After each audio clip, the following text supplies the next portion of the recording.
سورہ حامیم سجدہ میں اللہ تعالیٰ نے فرمایا، بے شک وہ لوگ جنہوں نے کہا ہمارا رب صرف اللہ ہے، پھر خوب قائم رہے، ان پر فرشتے اترتے ہیں کہ نہ ڈرو اور نہ غم کرو، اور اس جنت کے ساتھ خوش ہو جاؤ جس کا تم وعدہ دیے جاتے ہو۔ اس آیت کی تفسیر میں مفسرین نے لکھا ہے، ایمان پر استقامت اختیار کرنے والوں کی تائید و مدد کے لیے آخری وقت حسن انجام کے لیے ان پر فرشتے نازل ہوتے ہیں۔ ہمارا رب صرف اللہ ہے، یہ مختصر سا جملہ معنی کا سمندر ہے۔ یہ بات دل سے کہہ لینے کے بعد آدمی کسی آفر کو داتا، دستگیر، گنج بخش، غریب نواز، بگڑی بنانے والا اور ڈوبتوں کو پار لگانے والا نہیں مان سکتا۔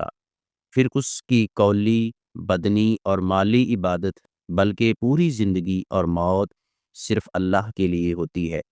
وہ صرف اسی سے مانگتا ہے اور اسی کے حکم پر چلتا ہے۔ جو وہ کہے کرتا ہے، جس سے روک دے رک جاتا ہے۔ استقامت کا مطلب عقیدہ توحید میں ثابت قدمی، اطاعت میں پختگی، گناہوں سے بچاؤ، آزمائش، خوف اور لالچ میں بھی دین پر قائم رہنا۔ ایسے بندے کو نہ دنیا میں کسی کا خوف ہوتا ہے اور نہ آخرت میں کسی کا خوف ہوگا۔